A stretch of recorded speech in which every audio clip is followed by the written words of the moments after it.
अस्सलाम वालेकुम। पाकिस्तान के चीफ जस्टिस जनाब जस्टिस काजी फाइज ईसा फ़िक़्ह इज्तिहाद और कानून व इंसाफ में फ़र्द है। उनका अंदाज़े अदालत तो अपनी मिसाल आप है।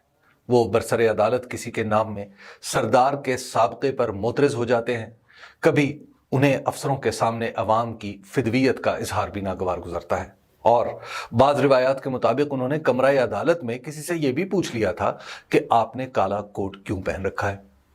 उनकी शख्सी इनफरादियत भी खूब है। वो बलूचिस्तान हाई कोर्ट के जज बनते ही चीफ जस्टिस बन गए, क्योंकि साबिक चीफ जस्टिस जनाब जस्टिस इफ्तिखार चौधरी के फैसले से वो तमाम जज फारिग हो गए थे जिन्होंने 3 नवंबर 2007 के बाद जनरल परवेज मुशर्रफ की इमरजेंसी प्लस के तहत की गई दस्तूरी तरमीम के नीचे हल्फ उठाया था। इस फैसले के बाद बलूचिस्तान हाई कोर्ट मुकम्मल खाली हो गई तो काजी फाइज ईसा जज मुकर्रर हुए और सीनियर जज की अदम मौजूदगी की वजह से चीफ जस्टिस बन गए। उसके बाद उनकी तबे बेमिसाल को कानून की जुलानगाह मैसर आ गई। जस्टिस काजी फाइज ईसा की तबे इंसाफ पसंद और ज़हन नुक्ता रस का जिक्र तो बहुत सुना था, मगर उनकी शख्सियत सही मानों में उस वक्त आश्कार हुई जब उनके खिलाफ इमरान खान हुकूमत ने सुप्रीम जुडिशल काउंसिल को रेफरेंस भेजा। इस रेफरेंस ने जहां उनकी शख्सियत को चमकाया, वहीं उनकी किस्मत का सितारा भी रोशन तर हो गया। याद रहे कि जनाब काजी फाइज ईसा को अदलिया में लाने वाले चीफ जस्टिस इफ्तिखार मोहम्मद चौधरी थे। जस्टिस इफ्तिखार मोहम्मद चौधरी के खिलाफ जनरल परवेज मुशर्रफ ने सुप्रीम जुडिशल काउंसिल को रेफरेंस भेजा तो उन्होंने काउंसिल की बजाय सुप्रीम कोर्ट और सड़क पर यह मुकदमा लड़ा। इस हिकमत अमली ने काम किया। सुप्रीम जुडिशल काउंसिल बेमानी हो गई और Iftikhar Mohammad Chaudhry chief justice of Pakistan के तौर पर बहाल हो गए। बिल्कुल उसी तरह जस्टिस काजी फाइज ईसा ने भी अपने खिलाफ रेफरेंस का मुकाबला सुप्रीम जुडिशल काउंसिल के अंदर नहीं किया, बल्कि उसे मुकदमे की सूरत में सुप्रीम कोर्ट ले आए। उसके साथ ही उन्होंने सदर आरिफ अलवी और वजीर आजम इमरान खान को भी अपने खतूत का हदफ बना लिया। जनाब के असासों का पूछा गया था, उन्होंने सदर और वजीर आजम के असासों का हिसाब मांगना शुरू कर दिया। सुप्रीम कोर्ट में जो फैसला हुआ उससे जनाब काजी फाइज ईसा को रिलीफ मिल गया, मगर जस्टिस उमर अता बंदयाल का इख्तलाफी नोट एक खलिश बन गया। जस्टिस काजी फाइज ईसा की किस्मत का सितारा बुलंदी पर है और था। वो मनसबे अदालत पर वापस आ गए। उसके बाद उनके सामने वजीर आजम इमरान खान का एक मुकदमा लगा। मुकदमा यह था कि वजीर आजम ने अरकान असम्बली को तरक्याती फंड्स दिए। फरवरी 2021 में इस मुकदमे की समाअत के दौरान जस्टिस काजी फाइज ईसा ने अपनी जाती मालूमात को कार्रवाई का हिस्सा बनाना चाहा। इस पर उस बेंच के दीगर जजेस बशमूल चीफ जस्टिस गुलजार अहमद हैरान रह गए। कानून का मुसल्लमा उसूल है कि जज खुद गवाह नहीं हो सकता। जस्टिस गुलजार ने इसी तनाजुर में लिख दिया कि जस्टिस काजी फाइज ईसा वजीर आजम से मुतल्लिक मुकदमात न सुने। फैसले में इमरान खान का नाम नहीं था, लेकिन उसके अगले दिन डॉन अखबार ने जो सुर्खी लगाई वो यही थी कि जस्टिस काजी फाइज ईसा को वजीर आजम इमरान खान से मुतल्लिक मुकदमात नहीं सुनना चाहिए। बहरहाल वो वक्त भी आ गया कि जब इमरान खान का अपना नहीं तो उनकी पार्टी तहरीक इंसाफ का मुकदमा उस बेंच में लगा जिसकी सरबराही खुद इज्जत महाब चीफ जस्टिस काजी फाइज ईसा कर रहे थे। सूरत कुछ यूं थी कि इमरान खान जेल में थे और हैं। उनकी जमात 2024 का इलेक्शन लड़ना चाहती थी, जो उसके लिए जिंदगी और मौत जितना अहम था। इलेक्शन कमीशन ने उससे इंतखाबी निशान बल्ला वापस ले लिया था। पेशावर हाई कोर्ट से होता हुआ यह मुकदमा सुप्रीम कोर्ट पहुंचा। जस्टिस काजी फाइज ईसा ने फैसला सुना दिया कि बल्ले का इंतखाबी निशान तहरीक इंसाफ को नहीं मिलेगा। वाज़ेह रहे कि इस मुकदमे में इमरान खान मुद्दई थे न मुद्दा अलैह। जस्टिस उमर अता बंदयाल जितना अरसा चीफ जस्टिस रहे, जस्टिस काजी फाइज ईसा के खतूत या वजाहतों का निशाना बने रहे। ये खतूत या वजाहतें तादाद में तो कुछ ज्यादा नहीं थी, मगर उनमें असर इतना था कि आज तक कम नहीं हो पा रहा। जनाबे काजी फाइज ईसा ने 2 सूबों के इलेक्शन वाले मुकदमे में तो किसी दूसरे बेंच में बैठकर जस्टिस उमर अता बंदयाल की अदालत को 2 सूबों में इलेक्शन के मुकदमा सुनने से तकरीबन रोक ही दिया। जस्टिस काजी फाइज ईसा की वजह से सुप्रीम कोर्ट में यह तासुर भी पैदा हो गया कि अदलिया 2 गिरोहों में तकसीम है। उनमें से एक की सरबराही चीफ जस्टिस जनाब उमर अता बंदयाल कर रहे हैं तो दूसरा जस्टिस काजी फाइज ईसा के साए में काम करता है।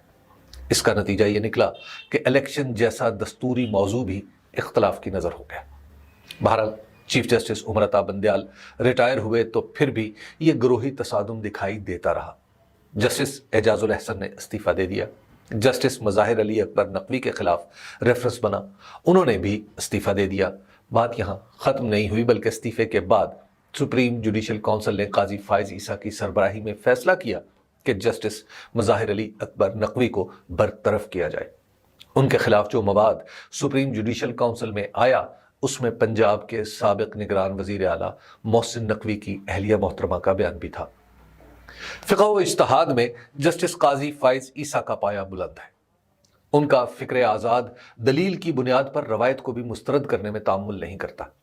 इसका अंदाज़ा यूं लगाइए कि जब सुप्रीम कोर्ट के सभी जजों ने दस्तूर की 50वीं सालगिरह के कन्वेंशन में शिरकत से गुरेज किया, तो सिर्फ जनाबे जस्टिस काजी फायज ईसा ही वहां पहुंचे। असम्बली हॉल के अंदर उस जगह बैठे जहां अराकीन असम्बली बैठते हैं। उनकी तकरीर के दौरान डेस्क बजाने वाले पीडीएम के सियासतदान थे। ये मंजर मेरे जैसे आम लोगों को अच्छा नहीं लगा। दिल में तरह तरह के वसवसे भी उठे, मगर इन वसवसों की हैसियत जस्टिस काजी फायज ईसा की फ़िक़ही बसीरत और इज्तिहादी सलाहियत के मुकाबले में कुछ भी नहीं थी। इसी तरह जब उन्होंने चीफ जस्टिस का हल्फ लिया, तो साथ में अपनी अहलिया मोहतरमा सरीना को भी खड़ा कर लिया। ये मंजर शौहर और बीवी की बेमिसाल मोहब्बत का अक्कास था, मगर फिर भी वसवसों ने दिल में सर उठाया। वसवसे थे कि एक जज तो अपनी ज़ात से भी बुलंद होता है, उसके अहलो अयाल तो कार मुनसफी से बहुत दूर होते हैं, मगर इस वसवसे पर यकीन गालिब रहा कि इंसाफ की कुर्सी पर बैठकर जस्टिस काजी फायज ईसा का कलम राह हक से नहीं हटेगा। जस्टिस काजी फायज ईसा की इज्तिहादी काबिलियत का नुक्ता थोड़ी मजीद तफसील का मोहताज है। दस्तूर का आर्टिकल 209 बताता है कि आला अदलिया के किसी जज का एहतसाब सुप्रीम जुडिशल काउंसिल कर सकती है। उसके झैल में आर्टिकल 211 बताता है कि काउंसिल की कार्रवाई किसी अदालत में चैलेंज नहीं हो सकती। कितनी हैरत की बात है कि साबिक chief justice of Pakistan Iftikhar Mohammad Chaudhry ने भी इसे चैलेंज किया और कामयाब रहे। जस्टिस काजी फायज ईसा को भी कामयाबी मिली और सुप्रीम जुडिशल काउंसिल कुछ ना कर सकी। सुप्रीम जुडिशल काउंसिल का जोर चला तो इस्लामाबाद हाई कोर्ट के जस्टिस शौकत सिद्दीकी पर और जस्टिस मज़ाहिर अली अकबर नकवी पर। मज़ाहिर अली अकबर नकवी भी उसी बसीरत के हामिल होते जो जस्टिस काजी फायज ईसा का असासा है, तो आज बरतरफ ना होते। जस्टिस काजी फायज ईसा बड़े आदमी हैं।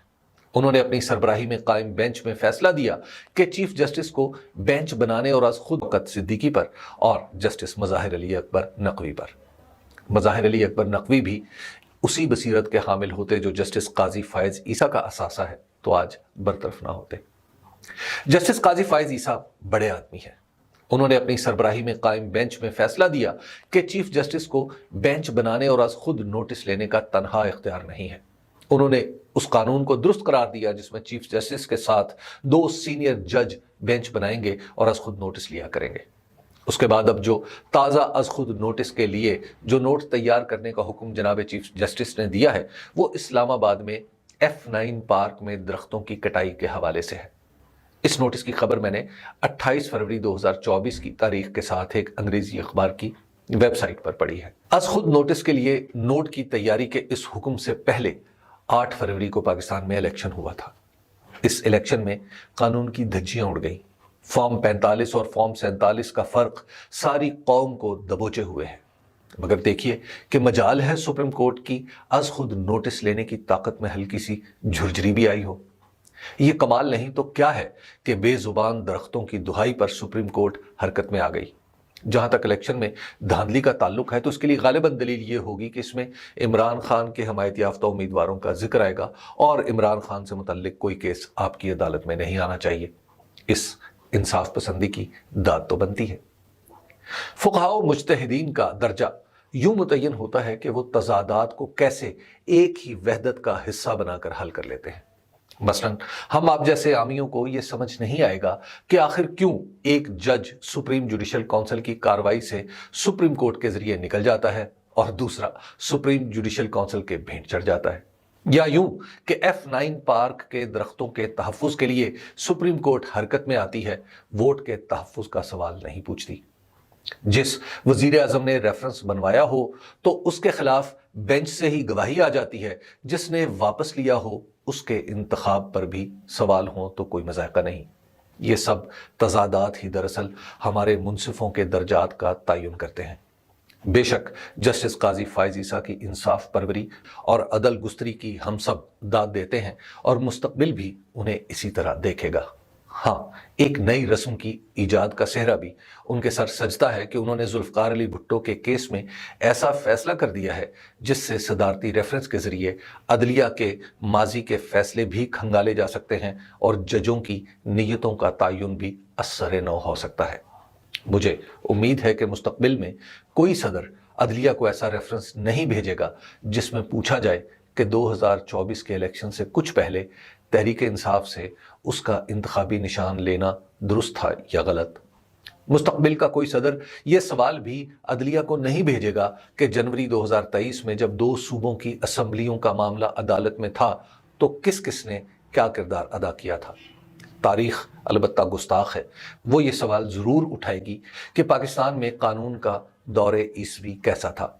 मालूम नहीं इस सवाल का जवाब देने वाले कौन होंगे। उलिल अमर के सामने बात करने की हिम्मत मुझ में कभी थी ही नहीं, जो आज होती या कल हो जाएगी। तारीख जाने और तारीखदान जाने। फ़कीर की अर्ज़ है, मास्सलामा।